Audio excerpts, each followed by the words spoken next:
जय माता the all. आज इस वीडियो में मैं बात करना चाह रहा हूँ जून 2023 ICSI exam issues 16 problems in the paper setting in the paper checking of ICSI exams. और मैं चाहूँगा कि ये वीडियो सीएस के स्टूडेंट्स ऑल ओवर इंडिया सब देखें और उनके पेरेंट्स, उनके मम्मी पापा ज़रूर देखें। और जो सीएस के काउंसिल मेंबर्स हैं, आईसीएसआई काउंसिल मेंबर्स, वो भी ये पूरा वीडियो 16 प्रॉब्लम्स, सबको पता तो चले कि प्रॉब्लम्स क्या हैं और कहाँ आईसीएसआई की कमियां हैं, कहाँ आईसीएसआई की शॉर्टकमिंग्स हैं। सबको शायद पता भी नहीं है, मिस्टेक्स कहाँ आईसीएसआई से कहाँ मिस्टेक्स हो रही हैं वो पता भी नहीं है। और हम बोलते ज़रूर हैं कि when we talk about our esteemed institute and being the member of ICSI कि we are very proud of ICSI, लेकिन हम चाहते हैं कि ये कमियां दूर हों और आने वाले टाइम में बच्चों के फ़ायदे के लिए, स्टूडेंट वेलफेयर के लिए, ताकि ये फ्यूचर में रिपीट ना हो। और हम ये भी मानते हैं कि बहुत सारे बच्चे हैं जो आईसीएसआई के एग्ज़ाम दे रहे हैं और पासिंग जो पैरामीटर है वो फुलफिल नहीं करते हैं, एग्ज़ाम पैरामीटर्स। लेकिन ऐसे भी बहुत सारे बच्चे हैं जिन्होंने दिन रात मेहनत की है और वो बहुत मतलब डिसअपॉइंटेड हैं, और जिनके साथ ये नाइंसाफ़ियाँ हुई हैं। ये 16 पॉइंट्स सबके काम आएंगे, क्योंकि अभी तक ना सबको पता भी नहीं है। सबको पता भी नहीं है तो सबको पता चलना भी चाहिए। और मैं तो कहूँगा, अगर आपके फ्रेंड्स, आपके कज़न्स जो 11th क्लास 12th क्लास में अभी हैं और शायद सीएस का एग्ज़ाम आने वाले टाइम में सीएस कोर्स करना चाहेंगे, उनको भी ये वीडियो शेयर कर दीजिएगा। जो 11th 12th क्लास अभी कर रहे हैं, स्कूल टाइम में हैं, तो उनको भी पता चलना चाहिए कि हम जिस कोर्स में एनरोल होने जा रहे हैं, संभल कर चलें ज़रा थोड़ा सा। और जो पूरा वीडियो अंत तक पूरा का पूरा ध्यान से देखिएगा, बस यही रिक्वेस्ट है। लेकिन ये वीडियो शुरू करने से पहले ये बोलूँगा कि कल जो आईसीएसआई ने नोटिफिकेशन इशू किया, हालांकि हम उम्मीद कर रहे थे, वेल, ऑल ओवर इंडिया जो सीएस के टीचर्स हैं वो उम्मीद कर रहे थे कि कुछ कंस्ट्रक्टिव आने वाला है, कुछ बहुत बढ़िया कंस्ट्रक्टिव आईसीएसआई की तरफ से इन इश्यूज को सॉल्व किया जाएगा, ये 15-16 पॉइंट्स को। लेकिन जो कल सर्कुलर आया, सब बच्चों के पास ईमेल पे आया, सारे व्हाट्सएप ग्रुप्स के ऊपर सर्कुलेट हो रहा है हर जगह की आईसीएसआई ने 12 अक्टूबर 2023 को, 12 अक्टूबर 2023 ये सर्कुलर इशू किया। हालांकि पीछे भी जो सर्कुलर्स आए थे आईसीएसआई के अपने वेबसाइट पे आए थे कि सोशल मीडिया पे कुछ नहीं जाना चाहिए एंड ऑल दैट, बच्चों अपनी आंसर शीट सोशल मीडिया पे नहीं दिखाना, वो एक चीज़ है। मतलब वो भी बहुत हजम नहीं हुआ था। आर्टिकल 19 की बात करते हैं हम, हमारे सिलेबस में पढ़ाते हैं हम, फ्रीडम ऑफ स्पीच के बारे में बात करते हैं। सच बोलना कोई बुरी बात नहीं होती है, सच बोलना तो मतलब सच्चाई सब तक पहुंचनी चाहिए, सच्चाई फैलनी चाहिए। तो truth is God, the truth is God, तो सच्चाई सब तक पहुंचनी चाहिए। और जो पेपर चेकिंग में हो रहा है वो भी सब तक पहुंचना चाहिए। तो वेल आई से मैं पूरा का पूरा एक एक वर्ड नहीं पढ़ना चाहता हूँ, इसके अंदर से बहुत सारी चीज़ें लिखी हैं। पैरा नंबर 5 पे फोकस कर रहा हूँ, I am focusing on para number 5, जिसमें आईसीएसआई ने लिखा है कि सीएस एग्जीक्यूटिव प्रोग्राम हो, सीएस प्रोफेशनल प्रोग्राम हो, चाहे एग्जीक्यूटिव प्रोग्राम ग्रुप 1 हो, एग्जीक्यूटिव प्रोग्राम ग्रुप 2 हो या प्रोफेशनल प्रोग्राम हो, बच्चों को सिर्फ आईसीएसआई का मॉड्यूल नहीं पढ़ना, उसके साथ साथ बच्चों को हर चीज़ का बेरेक्ट पढ़ना है, ऑब्वियसली कंपनीज एक्ट का भी, और सेबी एक्ट, सिक्योरिटी लॉज और सारी रेगुलेशंस। एमसी की वेबसाइट से रूल्स रेगुलेशंस डाउनलोड करने हैं, सेबी की वेबसाइट से रूल्स रेगुलेशंस डाउनलोड करने हैं, वहाँ से भी सब कुछ पढ़ना है। जो डेलीगेटेड लेजिस्लेशंस हैं वहाँ से डाउनलोड कर करके पढ़ना है। मतलब कंपनी लॉ का 1000 पेज का मॉड्यूल भी पढ़ना है और साथ में बेरेक्ट भी पढ़ना है। देखो, मैं तो 25 साल होने वाले हैं, 25 ईयर्स पढ़ाते पढ़ाते होने वाले हैं, तो 25 साल से पढ़ा रहा हूँ। और वेल आई से बेरेक्ट भी पढ़ा रहा हूँ और कंपनी लॉ का मॉड्यूल भी पढ़ा रहा हूँ। लेकिन और बच्चे बहुत खुशी से पढ़ भी रहे हैं, जो बच्चे मुझसे पढ़ रहे हैं। तो और जो मेरे मुझसे पढ़ कर गए हैं पिछले 25 साल में, मैं अभी नहीं बताना चाहता वो ऑल ओवर इंडिया टॉप कितनी कंपनीज में और टॉप लॉ फर्म्स में, टॉप 10 लॉ फर्म्स में, बिग 4 सीए फर्म्स में कहाँ कहाँ काम कर रहे हैं, वो पास्ट ट्रैक रिकॉर्ड है। लेकिन आज जो इंस्टीट्यूट कह रहा है कि हम एग्जीक्यूटिव प्रोग्राम के बच्चे से भी एक्सपेक्ट कर रहे हैं कि सारे ही बेरेक्ट पढ़ लेगा, ईबीसीएल के भी और डेलीगेटेड लेजिस्लेशंस भी पढ़ लेगा इधर उधर से जो मिल रहा है, फिर स्टडी मटेरियल्स जो इंस्टीट्यूट ने दिए हैं जिसमें गलतियां भी हैं वो भी पढ़ेगा बच्चे को। हालांकि मालूम ही नहीं होता सीए सीट पास करने के बाद जो मेरे हाथ में 1000 पेज का कंपनी लॉ का मॉड्यूल दिया है उसमें इंस्टीट्यूट की भी गलतियां हैं, इंस्टीट्यूट ने भी गलत पॉइंट्स, गलत कॉन्सेप्ट्स लिखे हुए हैं बीच बीच में। और स्टूडेंट कंपनी सेक्रेटरी मैगजीन जो आपके पास आती है या फिर आईसीएसआई की वेबसाइट पे है, वो डाउनलोड करके आप वो भी पढ़ोगे हर महीने। और चार्टेड सेक्रेटरी मैगजीन भी जो आईसीएसआई की वेबसाइट पे आती है, आप वो भी डाउनलोड करोगे और वो भी पढ़ोगे हर महीने। मतलब 1000 पेज का कंपनी लॉ का मॉड्यूल भी पढ़ रहे हो, चार्टर्ड सेक्रेटरी मैगजीन हर महीने 150 पेज की आती है, 150 पेज 200 पेज की, वो भी आप डाउनलोड करके पढ़ोगे। 25-30-40 पेज का जो स्टूडेंट जर्नल आता है वो भी आप डाउनलोड करके पढ़ोगे। मतलब क्या कितना होने वाला है सिलेबस, मतलब कितना होने वाला है? I was just wondering. And recent landmark judgments जो आजकल आई हैं, अलग अलग वेबसाइट्स हैं ऑल ओवर इंडिया, बहुत सारी वेबसाइट्स हैं और पता नहीं कौन कौन सी वेबसाइट हैं। तो वेल आई से कुछ वेबसाइट्स मुझे भी पता हैं, लेकिन एग्जीक्यूटिव प्रोग्राम के बच्चे को हम बोलें कि तुम ये सब कुछ पढ़ लो, मतलब एग्जाम देने के लिए। और थोड़ा सा बैकग्राउंड देख लें। बैकग्राउंड ये है वेल कि ये बच्चा वो है जो सी एस ईट एग्जाम पास करके आ रहा है। पहले जिन लोगों को नहीं पता, मैं उन लोगों को बता दूं, इंडिया में 3 बड़े बड़े इंस्टीट्यूट हैं: institute of chartered accountant of India, institute of company secretaries of India and institute of cost accountant of India, working under ministry of corporate affairs. हमारी कोई यूनिवर्सिटी और कॉलेज नहीं होता, डिस्टेंट लर्निंग कोर्सेज हैं। और तीनों institutes ने well well statutory bodies हैं, तीनों इंस्टीट्यूट स्टैचुटरी बॉडीज हैं under special statute of parliament of India. That is our first introduction. अब हम डिस्कशन में आगे बढ़ते हैं। सीएस कोर्स की बात ही कर रहे हैं। आईसीएसआई कोर्स में पहले ना सीएस फाउंडेशन होता था, हिस्टोरिकली स्पीकिंग, आज से 25 साल पहले भी सीएस फाउंडेशन होता था। ये अभी नया नया कुछ शुरू हुआ, CS EET MCQ style paper. India का सबसे आसान lollipop laddoo will entrance exam, CS EET या सीएस एंट्रेंस टेस्ट जिसको आप कहेंगे, well CS executive entrance test. अब इस पेपर के अंदर ना नेगेटिव मार्किंग नहीं होती है। ये जो सीएस ईट है, 0 नेगेटिव मार्किंग, हाँ जी 0 नेगेटिव मार्किंग है एंट्रेंस टेस्ट के अंदर। और फिर वेल बच्चे को बोला जाता है बस 50% मार्क्स ले आओ, 200 नंबर का पेपर है, 100 नंबर ले आओ और हो गया तुम्हारा सीएस ईट पास हो गया। पिछले 2-3 साल का ट्रैक रिकॉर्ड देखें, जब से सीएस ईट शुरू हुआ है, पहले सीएस फाउंडेशन सब्जेक्टिव पेपर हुआ करते थे, 4 सब्जेक्टिव पेपर, और बच्चों को लॉ लिखना पड़ता था और कुछ बेसिक राइटिंग प्रैक्टिस हो जाती थी, मतलब जो 12th क्लास पास करके बच्चा आता था।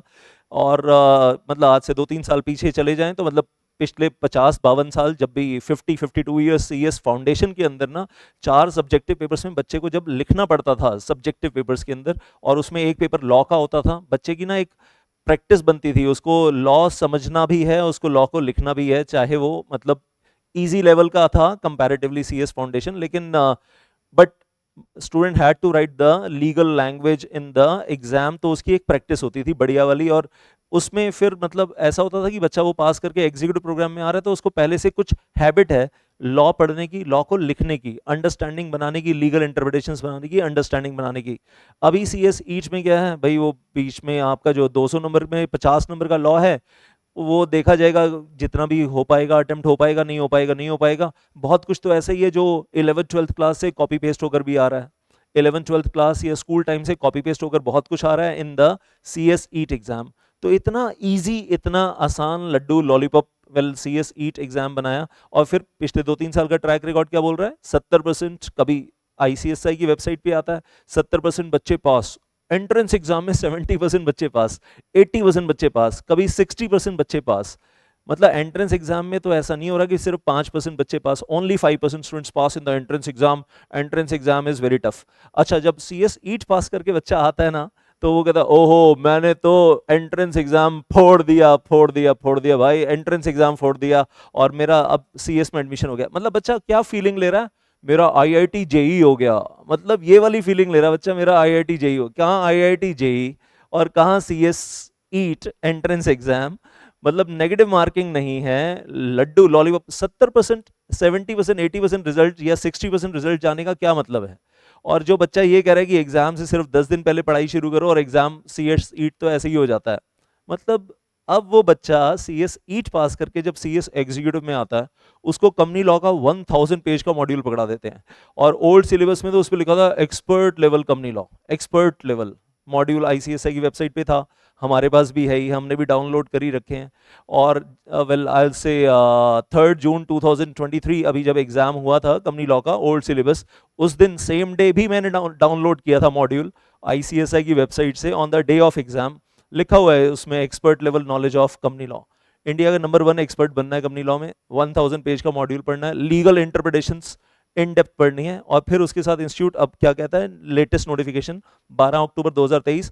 बच्चों अब आपको हम बता रहे हैं, पहले बताया नहीं था शायद, लेकिन अभी हम आपको बता रहे हैं कि आपको बहुत कुछ पढ़ना है। हाँ, सिर्फ ऑब्वियसली बेरेक तो पढ़ना ही है मॉड्यूल के साथ साथ, लेकिन student company secretary magazine, charter secretary magazine, और फिर इंस्टीट्यूट ने एटसेट्रा भी लिखा है आगे, तो उसमें सप्लीमेंट भी आता है, और एटसेट्रा एटसेट्रा एटसेट्रा। तो फिर एंड ऑफ द वर्ड, हाँ एंड ऑफ द वर्ड कुछ भी आ सकता है, पूरी दुनिया में से कहीं से भी कुछ भी पूछ सकते हैं। वेल एटसेट्रा एटसेट्रा का मतलब तो ये हो गया, मतलब कोई कोई वेल लिमिट ही नहीं है। यूनिवर्स इज ओपन, पेपर कहीं से भी आएगा, 1000 पेज के मॉड्यूल्स के बाहर से भी आएगा, there is no limit to it. And सारा पेपर चार्टर्ड सेक्रेटरी मैगजीन में से आ जाएगा, स्टूडेंट कंपनी सेक्रेटरी मैगजीन में से आ जाएगा, या बेरेक्ट के वो सेक्शंस जो आईसीएसआई के मॉड्यूल में नहीं है। बेरेक्ट के वो सेक्शंस जो कंपनीज एक्ट 2013 में हैं, लेकिन आईसीएसआई के मॉड्यूल में सेक्शन ही नहीं है, हम तो वो भी पूछ लेंगे क्वेश्चन पेपर में, पता होना चाहिए आपको, यू शुड नो दैट। और फिर डिसाइडेड केसेस कहीं से भी आ जाएंगे। अब सुनिए जरा, वो बच्चा जो सीएस ईट पास करके आया है, जिसको सीएस फाउंडेशन में कभी लॉ अपने हाथ से लिखने की आदत ही नहीं थी, और उसको ये मालूम था गलत भी टिक लगा दूंगा, 200 टिक लगाने हैं, उसमें से 100 सही होने चाहिए, और 100 गलत भी हो गए तो टेंशन ही नहीं है, क्योंकि नेगेटिव मार्किंग तो है ही नहीं उसके अंदर। तो वेल आई विल से everybody is pass. CS foundation was still a very good concept, CS ईट से इट वाज मच बेटर। और मैं कहूँगा बच्चे को लॉ लिखने की आदत होनी चाहिए CS फाउंडेशन के अंदर, जैसे CS फाउंडेशन पहले था 52 ईयर्स, तो आदत होनी चाहिए। एक चीज़ और यहाँ आगे बढ़ने से पहले, 16 पॉइंट्स पे आने से पहले, वेल आज तक CS में, ICSI इंस्टीट्यूट में पास्ट हिस्ट्री उठाकर देख लें 55 ईयर्स में, मतलब जितने भी लोग काउंसिल मेंबर्स बने, या वेल आई से टॉप काउंसिल में हैं और सेंट्रल काउंसिल में हैं, या विद ड्यू रिस्पेक्ट प्रेसिडेंट बने पास्ट में, उन सब के साथ क्या था कि उन्होंने ना कंपनी लॉ जब पढ़ा था CS एग्जीक्यूटिव प्रोग्राम में, तो कंपनी लॉ का मॉड्यूल ना 2 मॉड्यूल थे, 500 पेज के अप्रॉक्सीमेटली, हाँ 500 पेज के 2 मॉड्यूल थे। मैंने भी जब किया था वेल CS एग्जीक्यूटिव प्रोग्राम, तो ICSI के एग्जीक्यूटिव प्रोग्राम में 500 पेज के कंपनी लॉ के 2 मॉड्यूल थे, वर्किंग लेवल नॉलेज। और फिर प्रोफेशनल प्रोग्राम में आए, नेक्स्ट स्टेज पे आए, एग्जीक्यूटिव प्रोग्राम ग्रुप 1 ग्रुप 2 पास होने के बाद प्रोफेशनल प्रोग्राम में आए, तो उसमें फिर से कंपनी लॉ 1 कंपनी लॉ 2 दो मोटे मोटे मॉड्यूल थे, and expert level knowledge. Executive programme 500 page के 2 मॉड्यूल वर्किंग लेवल नॉलेज, और प्रोफेशनल प्रोग्राम में well 2 module company law 1 company law 2, and that was expert level knowledge. और हम लोगों ने 400 नंबर के लिए कंपनी लॉ पढ़ा, और फिर एक सेक्रेटरियल मैनेजमेंट ऑडिट का भी पेपर होता था ऐसे में, उसमें भी 70-80 मार्क्स का कंपनी लॉ होता था, 480 नंबर का। और फिर हम कहते थे we are experts, number 1 best experts of company law in India. Ramaiya जैसी बुक भी उठाकर पढ़ लेते थे हम लोग। वेल छोटी सी बुक है, 14,000 पेज की, 14,000 पेजेस ऑफ कंपनी लॉ, और अभी तो इंस्टीट्यूट कहता है एटसेट्रा एटसेट्रा में वो भी आ जाएगी, रमैया भी आ जाएगी, 14,000 पेजेस। एग्जीक्यूटिव प्रोग्राम के बच्चे के लिए बात कर रहे हैं हम लोग, are we talking about that. और अभी वेल 2017 से लेकर 2022 का जो सिलेबस था, उसमें एग्जीक्यूटिव प्रोग्राम में 1 single paper of company law, well 1000 pages module, और एक्सपर्ट लेवल नॉलेज। फर्क समझ में आ रहा है कुछ आपको, बात समझ में आ रही है? जो लोग वेल पास आउट हो गए उस जमाने में, और आज वो रिस्पेक्टेड काउंसिल मेंबर्स हैं हमारे, रिस्पेक्टेड प्रेसिडेंट हमारे, उन्होंने जब कंपनी लॉ खुद पढ़ा था, तो कंपनी लॉ के 2 मॉड्यूल थे 500 पेज के, वर्किंग लेवल नॉलेज। और कैसे पढ़ते थे ना हम लोग, हमें पता है उस जमाने के में कैसे पढ़ाई होती थी, हमें पता है, और कितना मॉड्यूल में से पढ़ते थे, और कितना मॉड्यूल के बाहर पढ़ते थे, और कितना चार्टर्ड सेक्रेटरी मैगजीन पढ़ते थे, हमें पता है यार, मतलब आई नो, मैं भी उसी जमाने का पास आउट हूँ। तो और अभी आज के बच्चे को हमने बढ़िया सा नोटिफिकेशन दे दिया है, बच्चा खुश है, मतलब उसको मोक्ष की प्राप्ति हो गई है। ये वाला नोटिफिकेशन पढ़ने के बाद तो इससे ऊपर तो मोक्ष की प्राप्ति हो नहीं सकती है। चलिए वापस आ जाते हैं जून 2023 एग्जाम, ना जून 2023 एग्जाम से वापस आ रहे हैं। और पहला जो वेल प्रॉब्लम आया, कंपनी लॉ का पेपर उठाकर देखो तो क्वेश्चन नंबर 5A का पार्ट 2 और क्वेश्चन नंबर 6B, ये 2 क्वेश्चन जो थे ना तो ICSI के 1000 पेज के मॉड्यूल में थे जिसके ऊपर लिखा है एक्सपर्ट लेवल नॉलेज, और ना ही ये ICSI ने जो सप्लीमेंट इशू करते हैं ना एग्जाम से पहले, 100-150 पेज का एक सप्लीमेंट आता है, ये एड ऑन पढ़ना है, उसमें भी नहीं थे। तो ये 2 क्वेश्चंस ऐसे आए which were not there in the syllabus, not in the syllabus I'll say. इस किस पॉइंट ऑफ व्यू से बोल रहा हूँ कि ICSI ने बच्चों को जो 1000 पेज का कंपनी लॉ का एक सिंगल मोटा सा मॉड्यूल पकड़ा दिया, और जो मेरे ज़माने में कंपनी लॉ 2 मॉड्यूल में था 500 पेज के, और मतलब हम 1000 पेज पढ़ते थे, 1000 पेज तो 200 नंबर के लिए पढ़ते थे। आज का बच्चा 1000 पेज पढ़ रहा है तो वो सिर्फ 100 नंबर के लिए पढ़ रहा है। उसके अलावा JIGL का पेपर, और फिर SUB का पेपर, और फिर टैक्स का पेपर, मतलब ओल्ड सिलेबस में तो उसके पास भी 4 पेपर हैं। हमारे ज़माने में भी 4 पेपर होते थे, आज के ज़माने में भी 4 पेपर हैं, बस फ़र्क इतना है कि आज के ज़माने के जो 4 पेपर हैं वो हमारे ज़माने के 5 पेपर के बराबर हैं, क्योंकि कंपनी लॉ का जो एक पेपर है 1000 पेज का मॉड्यूल, वो हमारे ज़माने में 2 पेपर के बराबर होता था जब हम लोग क्वालिफाई हुए थे, या वेल रिस्पेक्टेड प्रेसिडेंट क्वालिफाई हुए थे और रिस्पेक्टेड काउंसिल मेंबर्स क्वालिफाई हुए थे, तब वो बस यही था बस कि वो 1000 पेज का मतलब आप 2 मॉड्यूल में 500 पेज के मॉड्यूल पढ़ रहे हो और 200 नंबर के लिए पढ़ रहे हो। अभी आप वो बात समझ में आ गई आपको? हाँ, that 2 modules are equal to 1 module and 4 papers are actually equal to 5 papers, that way speaking, अगर हम बात कर रहे हैं।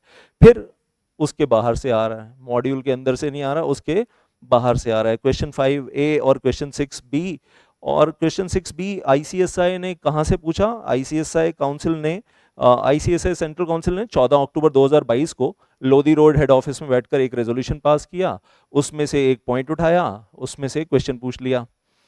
वो बच्चों को पता ही नहीं कि आईसीएसआई ने लोधी रोड काउंसिल में बैठकर क्या रेजोल्यूशन पास किया था, यहाँ पर सेंट्रल काउंसिल में बैठकर क्या रेजोल्यूशन पास हुआ था, तो पता ही नहीं। तो और वो एग्जाम में आ गया और उस पर पूछ रहे हैं बताओ जी प्रोफेशनल मिसकंडक्ट है या नहीं है। अब बच्चा सोच रहा है मेरे मॉड्यूल में तो प्रोफेशनल मिसकंडक्ट है, लेकिन बच्चे को तो ये भी नहीं पता कि भाई ये रेजोल्यूशन 14 अक्टूबर 2022 को पास हुआ था, क्योंकि ना तो आईसीएसआई ने अपने मॉड्यूल में बताया रेजोल्यूशन के बारे में, और ना ही आईसीएसआई ने जो एग्जाम से 1 महीना पहले सप्लीमेंट इश्यू होता है उसमें भी नहीं बताया। बच्चे को सपना तो नहीं आएगा कि ये रेजोल्यूशन पास हुआ था सेंट्रल काउंसिल के अंदर। वेल आई डोंट नो मतलब किस बेस पे आ गया। सेक्शन 198 बेरेक्ट में है, लेकिन आईसीएसआई के कंपनी लॉ के मॉड्यूल में 1000 पेजेस में नहीं है।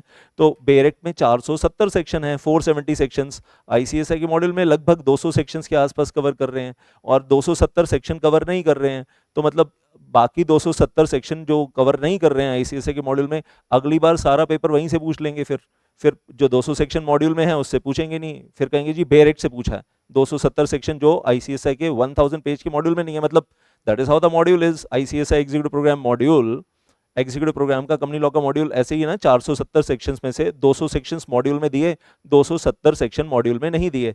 और जो 270 सेक्शन मॉड्यूल में नहीं दिए उसमें से बहुत कुछ पूछा जा सकता है एग्जाम में। और बच्चे को कितना पढ़ा लेंगे? मैं जब कंपनी लॉ पढ़ा रहा हूँ और 200 सेक्शंस के साथ उनके रूल्स, उनके जजमेंट्स जो आईसीएसआई के मॉड्यूल में दिए हुए हैं, वेल और कुछ फिर एक्स्ट्रा जजमेंट्स भी पढ़ाई जा रही हैं, बेरेक्ट से भी पढ़ाया जा रहा है, और पूरा एनालिसिस। जब मैं कंपनी लॉ बच्चे को 300 घंटे पढ़ा रहा हूँ, 300 आवर्स, एक पेपर 300 घंटे, और बाकी अभी 3 पेपर और भी हैं।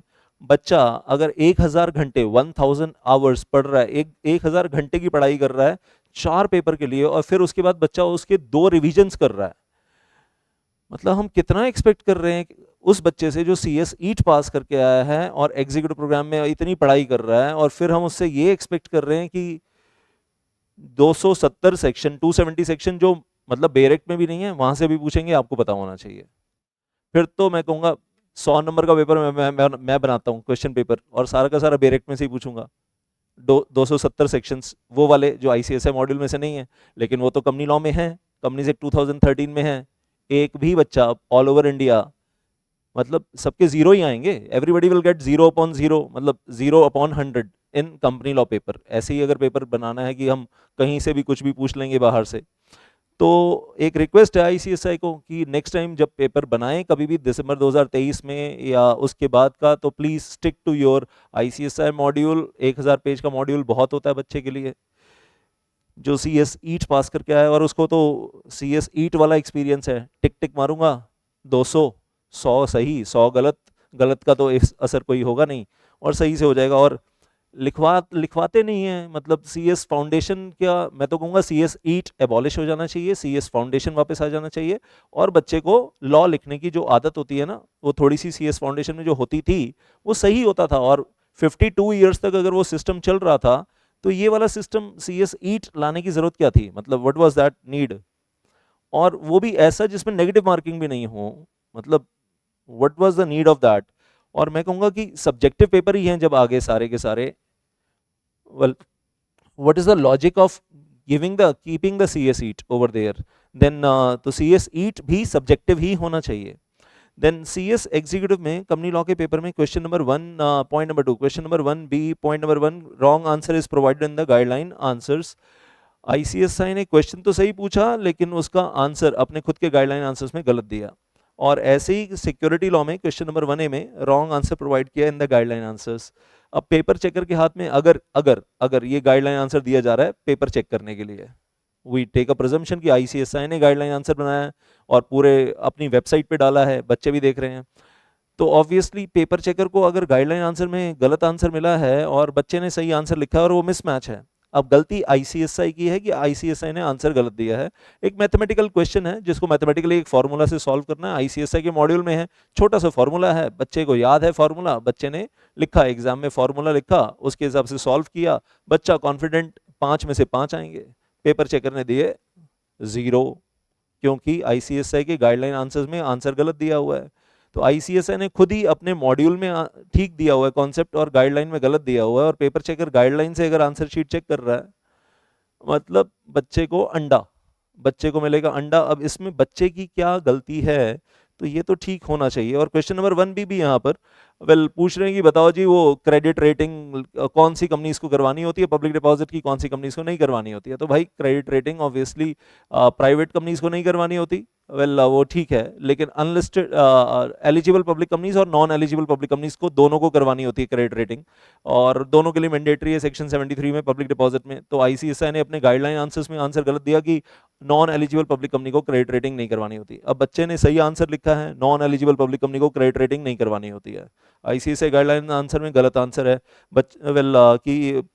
नॉन एलिजिबल पब्लिक कंपनी को अपनी क्रेडिट रेटिंग करवानी होती है। आंसर मिसमैच, आंसर मिसमैच, और पेपर चेकर कहेगा 0। तो क्या पेपर ऐसे ही चेक होने वाले हैं, और जिसने गलत आंसर दिया उसको फुल मार्क्स मिल गए। जिस बच्चे ने गलत आंसर दिया कि नॉन एलिजिबल पब्लिक कंपनी को क्रेडिट रेटिंग नहीं करवानी होती है, और आईसीएसआई के गाइडलाइन आंसर्स में भी रॉन्ग आंसर लिखा है कि नॉन एलिजिबल पब्लिक कंपनी को पब्लिक डिपॉजिट के केस में क्रेडिट रेटिंग नहीं करवानी होती। अब दोनों आंसर मैच, गलत आंसर मैच हो गया, वाओ फुल ऑन फुल, उस बच्चे को पूरे मार्क्स दे दो। ये तो बड़ा अजीब सा है।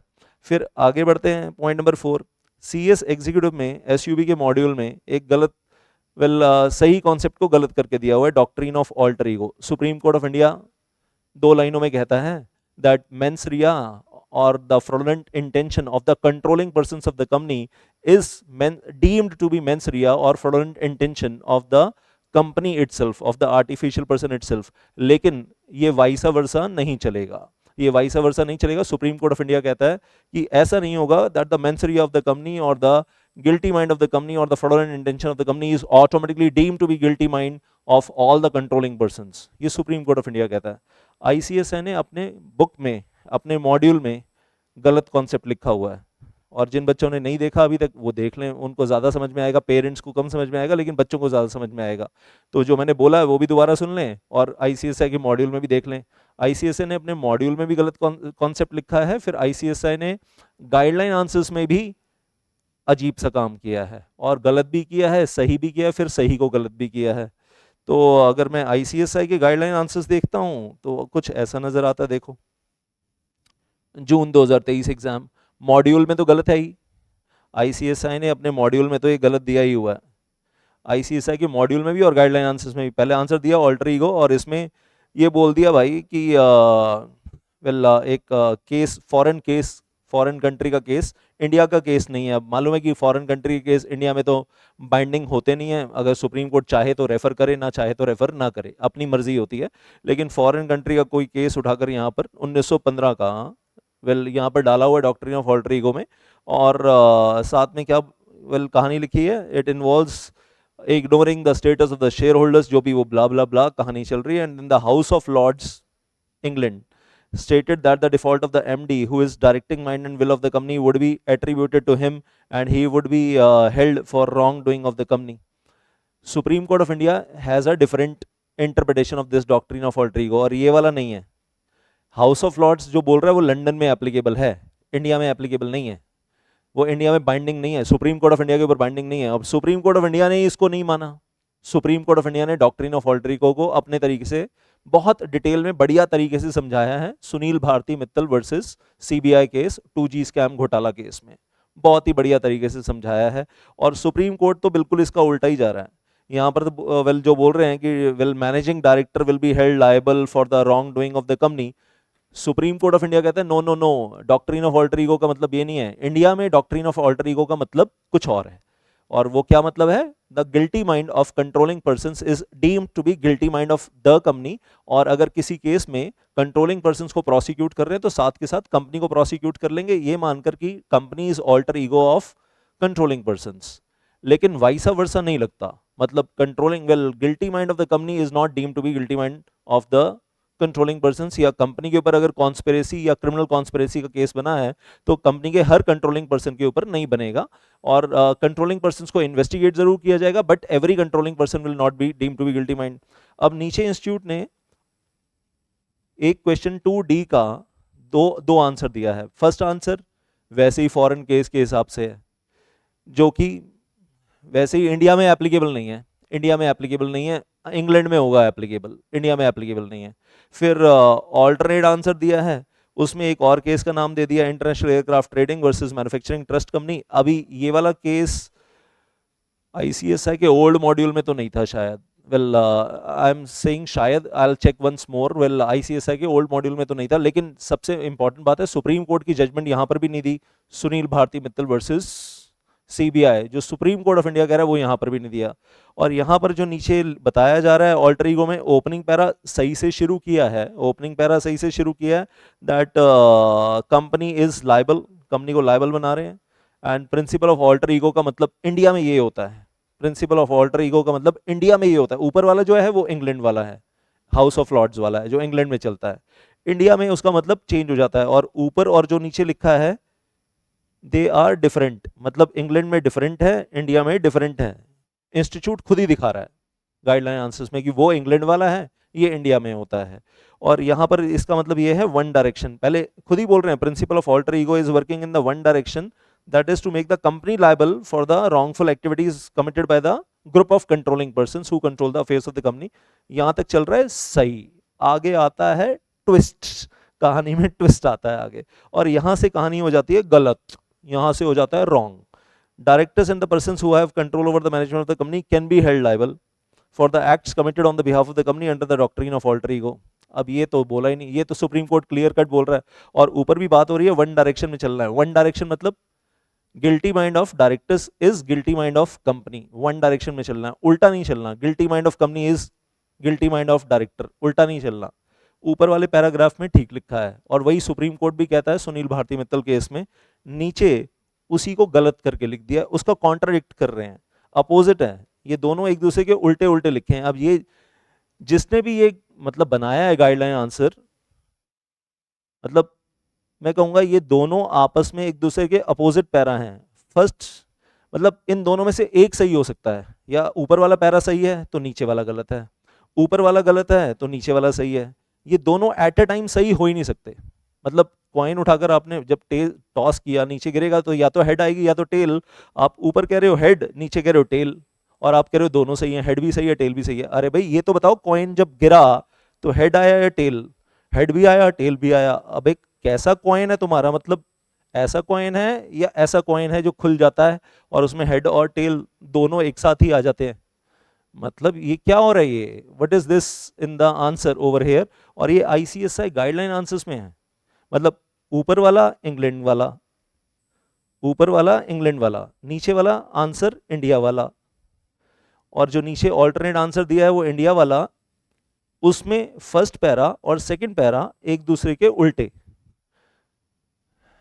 बच्चा करे तो करे क्या, हम करें तो करें क्या, टीचर्स पढ़ाएं तो पढ़ाएं क्या, एग्जाम में बच्चा लिख कर आएगा क्या और उसको मार्क्स मिलेंगे क्या? मतलब हम करें तो करें क्या, और दिसंबर 2023 एग्जाम के लिए भी हम करें तो करें क्या? मतलब बच्चे को भी नहीं पता, टीचर्स को भी नहीं पता, और जिसने ये गाइडलाइन आंसर्स बनाए हैं उसको तो बिल्कुल नहीं पता, और पेपर चेक करने वाले को भी नहीं पता फिर कि मार्क्स देने कौन से वाले हैं। और मतलब इंग्लैंड वाला देना है या इंडिया वाला देना है, और एक बच्चा कौन सा, मतलब बच्चा क्या याद करके जाएगा, और बच्चा तीनों याद करके जाएगा, इंग्लैंड वाला, इंडिया वाला, और इंडिया वाला सही वाला, इंडिया वाला गलत वाला, और फिर एग्जाम में सब लिख कर आएगा, और फिर पेपर सेटर को कहेगा, पेपर चेकर को, अब दे दे भैया मार्क्स, अब तो हमने सब कुछ दे दिया। और फिर पेपर चेकर उस केस में सब पे टिक टिक टिक लगाकर लास्ट में देगा 0। ऐसा भी हो रहा है जून 2023 एग्जाम में।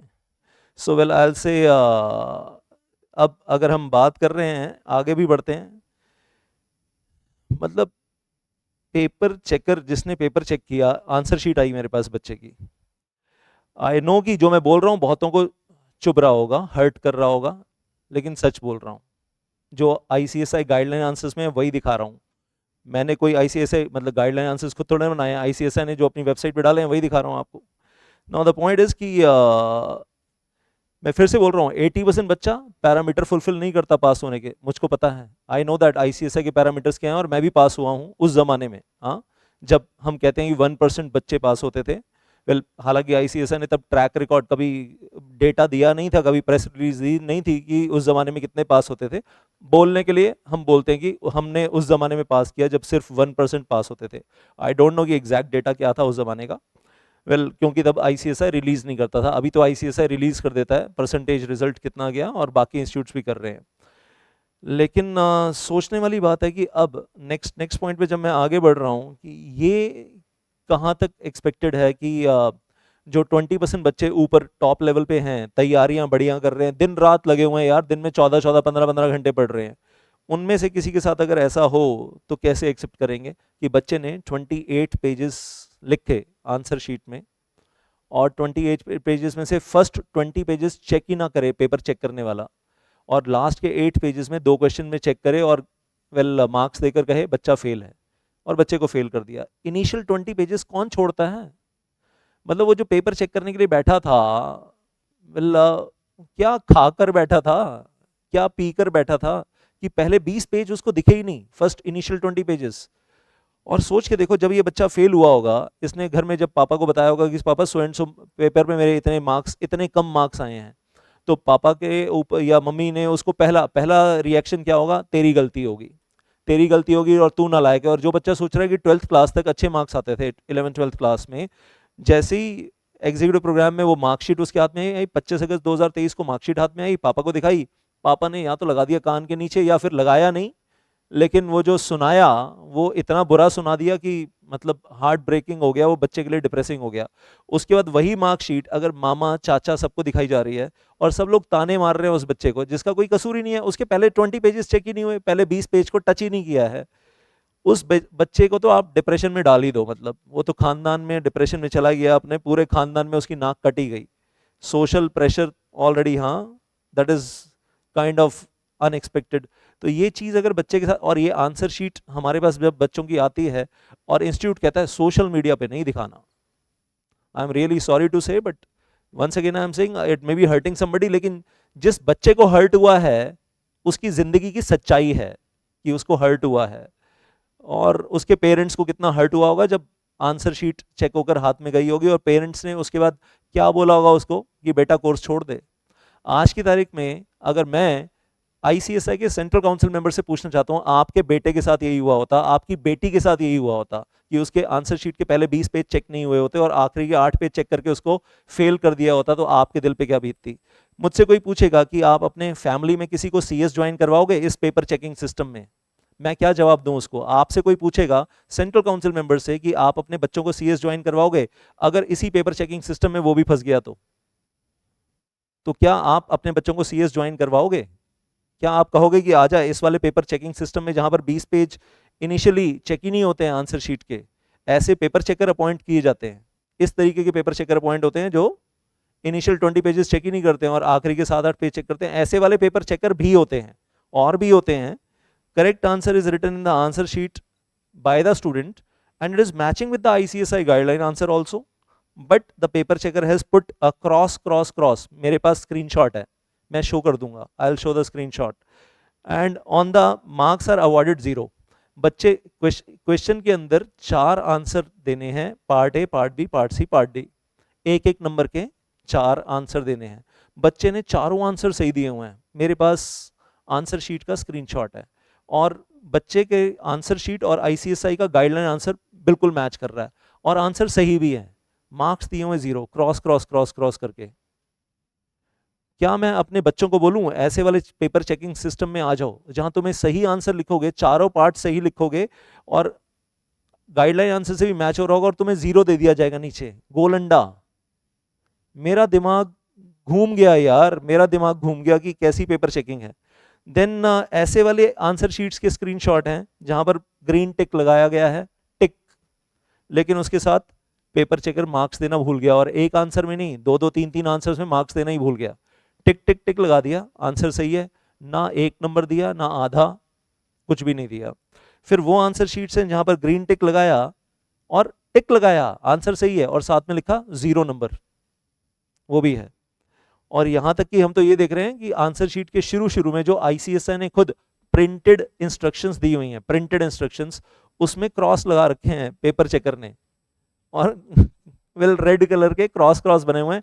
क्या वो इंस्ट्रक्शंस गलत हैं? क्या ये पेपर चेकर वो भी चेक कर रहे हैं इंस्ट्रक्शंस जो शुरू में printed instructions ICSI answer sheet में देता है, और उसके ऊपर क्रॉस क्रॉस लगा रखे हैं पेपर चेकर ने इंस्ट्रक्शंस के ऊपर?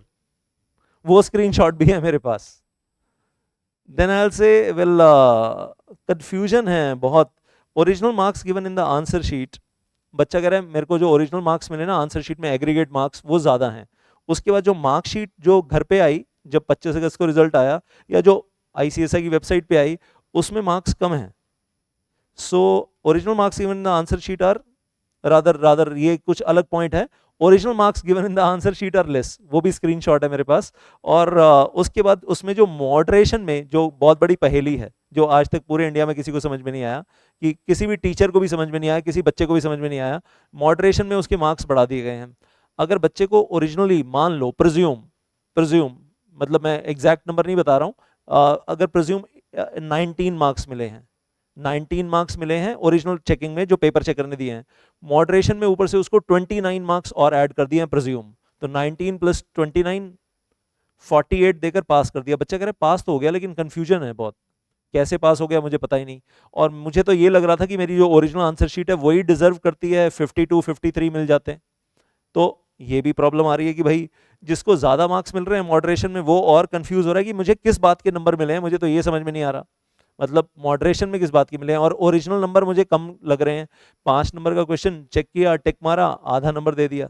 4 नंबर का क्वेश्चन टिक मारा, आधा नंबर दे दिया, ये भी नहीं बताया कि उसमें आधा नंबर क्यों दिया और कम मार्क्स क्यों दिए। कहीं कमेंट नहीं है, कहीं क्रॉस नहीं लगाया कि चलो इतना बड़ा आंसर लिखा है, 5 पैराग्राफ्स आर देयर, उसमें से मान लो पहला पैराग्राफ ठीक है, 4 पैराग्राफ गलत हैं, तो पेपर चेकर को फर्स्ट पैराग्राफ पे टिक लगा के बाकी 4 पे क्रॉस लगाकर बोलना चाहिए ना कि भाई 5 नंबर का क्वेश्चन है, 5 में से फर्स्ट पैरा ठीक लिखा है, उसका आपको 1 नंबर मिल गया, आधा नंबर मिल गया, नीचे वाले 4 पैरा क्रॉस क्रॉस क्रॉस, इसलिए उसका मार्क्स नहीं मिला। पूरे आंसर पे टिक टिक टिक टिक टिक टिक टिक और नीचे हाफ मार्क आउट ऑफ 5। बच्चा कंफ्यूज कि ये क्या हो रहा है, और अगली बार, अभी तो फेल कर दिया, अगली बार दिसंबर में एग्जाम दूंगा फिर से यही रिपीट होगा। आरटीआई की कॉपी तो क्लैरिटी कम दे रही है और कंफ्यूजन ज्यादा क्रिएट कर रही है जो आरटीआई से बच्चे कॉपी निकलवा रहे हैं।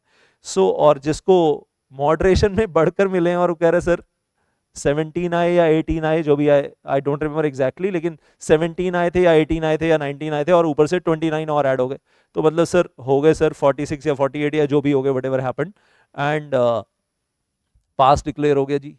लेकिन वो कंफ्यूजन में जरूर है कि मैंने किया, मतलब मेरी आंसर शीट किस तरीके से ट्रीट की गई है। Then wrong answers given in the ICSI guideline answers and the correct answer is written by the student in the answer sheet, but the marks are given to the student are 0 because his or her answer is not matching with the guideline, वो ऊपर मैंने point out किया। then aggregate marks given in the answer sheet are different from the marks given in the final mark sheet, answer sheet का जो aggregate total है वो अलग है और वो टोटल उठकर मार्कशीट में जाना चाहिए एज इट इज, वो नहीं गया, चेंज हो गए मार्क्स। ये वाली प्रॉब्लम भी है। अब इसमें बच्चे का क्या कसूर है?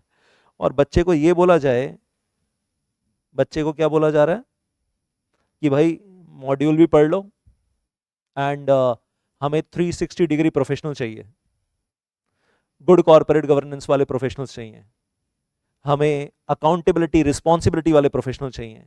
ये पिछले पॉइंट्स आपने जो पढ़े उसमें अकाउंटेबिलिटी रिस्पॉन्सिबिलिटी पेपर चेकर्स की समझ में आ गई आपको, और मतलब बढ़िया बढ़िया ही है, well most well authentic paper checking system of ICSI.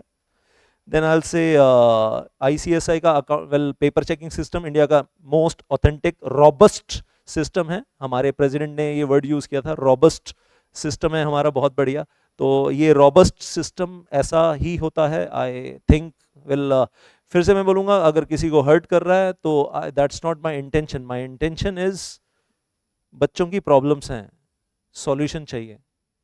मैं अपने बच्चों को कैसे बोलूं कि CS ज्वाइन कर लो, मैं अपने फैमिली में किसी को कैसे बोलूं CS ज्वाइन कर लो, that I am proud to be CS, you also join CS course, मैं कैसे बोलूं उनको? और कोई भी टीचर कैसे बोले बच्चे को, मतलब अगर अगर ईमानदार टीचर है तो कैसे बोले बच्चे को कि इन सब प्रॉब्लम्स के चलते हुए नए बच्चे आ जाओ और अब इस प्रॉब्लम में तुम भी कूद जाओ, you become the part of this process, you become the part of this चक्रव्यूह, ये जो रचा जा रहा है यहाँ पर। एंड CS ईट फटाफट पास करा देंगे तुम्हारा, और फटाफट आ जाओ एग्जीक्यूटिव प्रोग्राम में, और फिर देखो चक्रव्यूह कैसा होता है। सो well I say, and then subjective answers, long subjective answer check किया जाता है टिक टिक टिक लगाकर, और लास्ट में आधा नंबर या 1 नंबर दिया जाता है 5 में से, without pointing out any mistake of the answer writing well person. RTI की जो पेपर मतलब निकल कर आ रहे हैं उसमें कोई गलती तो बता ही नहीं रहे हैं, जितने भी बच्चों ने निकलवाया और जितने मेरे पास आए हैं। In MCQ paper the correct answers are matching with the ICSI guidelines. ये भी बड़ा मतलब यार खतरनाक चीज़ है। वेल MCQ पेपर है, question well executive programme tax का पेपर ले लो या जो भी है, वेल जो ओल्ड सिलेबस में था, वेल और MCQ पेपर है, करेक्ट आंसर्स हैं, ICSI गाइडलाइन से मैच हो रहे हैं। और अगर किसी बच्चे ने मान लो 70 सही आंसर दिए हैं 70 और 30 रॉन्ग आंसर दिए हैं तो नेगेटिव मार्किंग है -0.25, तो 70 और उस हिसाब से 30 क्वेश्चंस का 7.25 माइनस हो जाना चाहिए, सिंपल 7.25, तो 70 माइनस 7.25 62.5 आ जाएगा। अब उस बच्चे को 53 दिए हुए हैं, तो कैसे दिए हुए हैं, मतलब कौन सा मैथमेटिक्स है?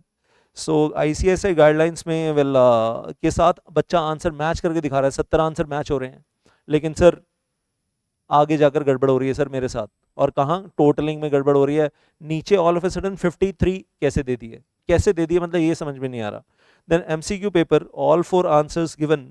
अच्छा वेल ये तो और भी खतरनाक चीज़ है, मतलब पेपर के अंदर, क्वेश्चन पेपर के अंदर बच्चे को MCQ पेपर में 4 ऑप्शन दी जा रही है ABCD, बता भाई कौन सी ऑप्शन सही है, एक्चुअली चारों गलत है, तो नीचे एक और दे दो ना, नोटा, नोटा दे दो, इलेक्शन कमीशन ऑफ इंडिया ने नोटा दिया है, आप भी दे दो NOTA, none of the above.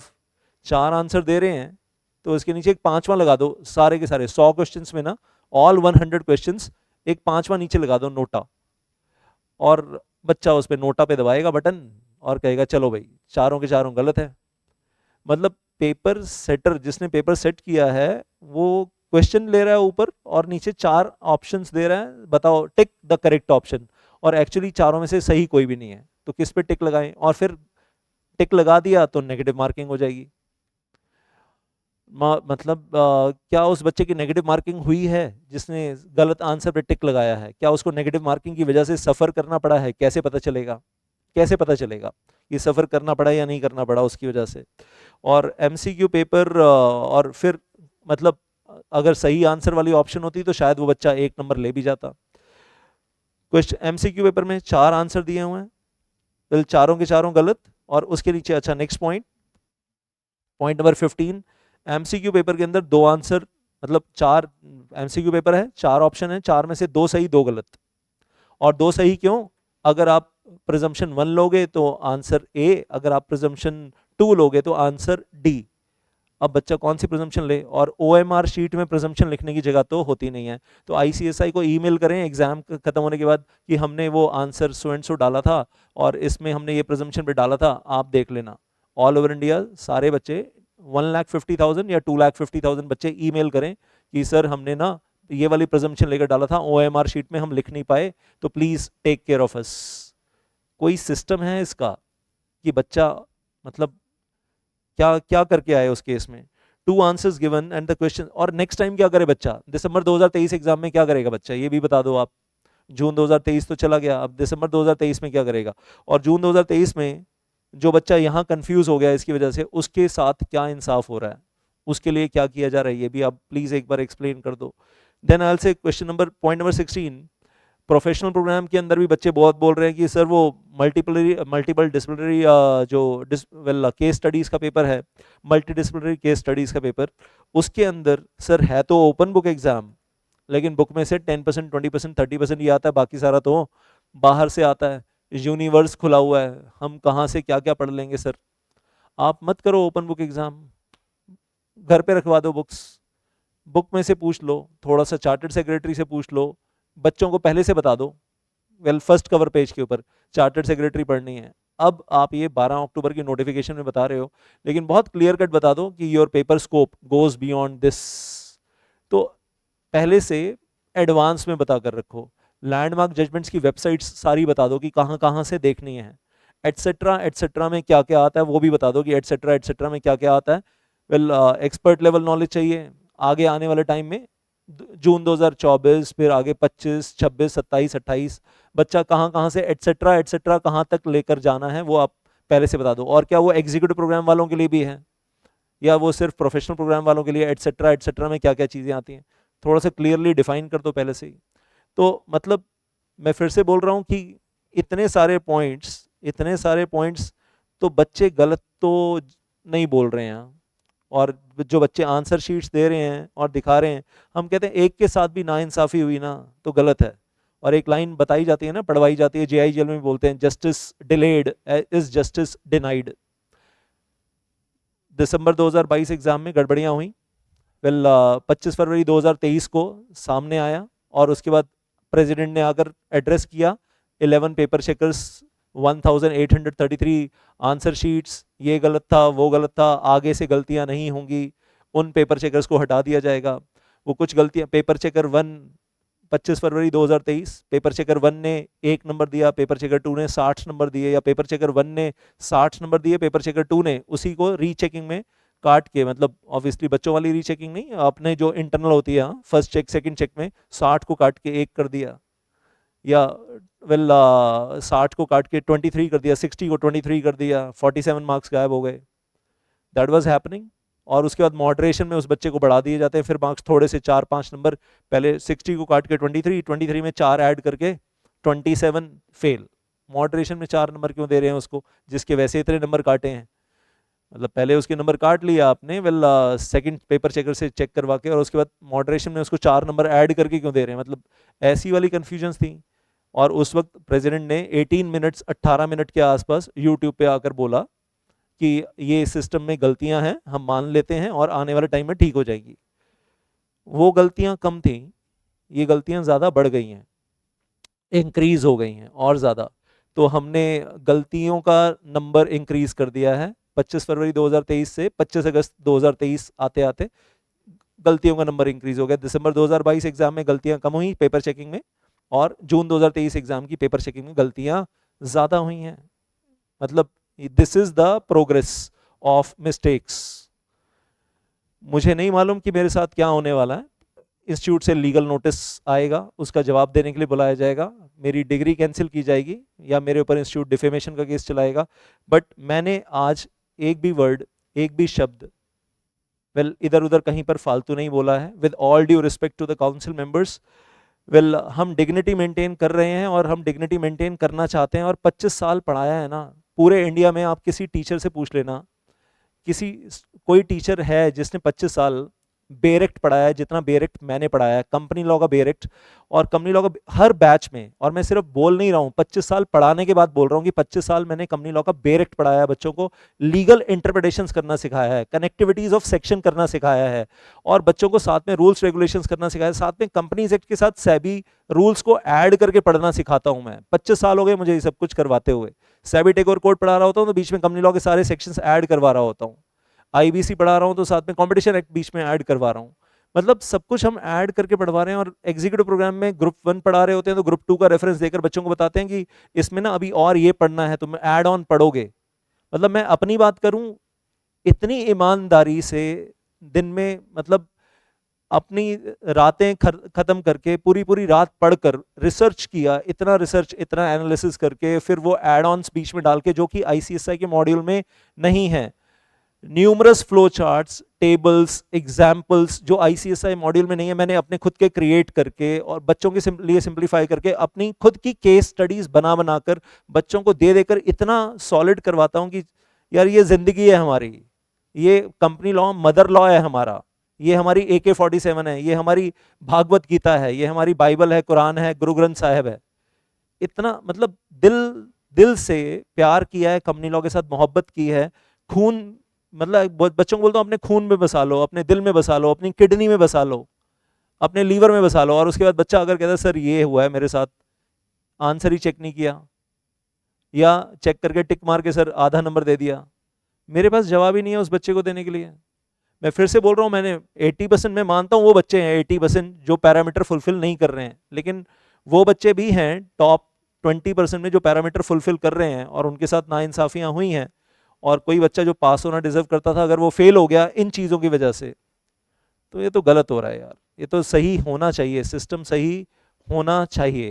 And इसके ऊपर तो मैं कहूँगा सबको काम करना है। जहाँ बच्चों की गलतियां हैं वहाँ बच्चों को इम्प्रूव करना चाहिए, और मैं तो कहता हूँ जहाँ टीचर कम्युनिटी की गलतियां हैं वहाँ टीचर कम्युनिटी को भी इम्प्रूव करना चाहिए।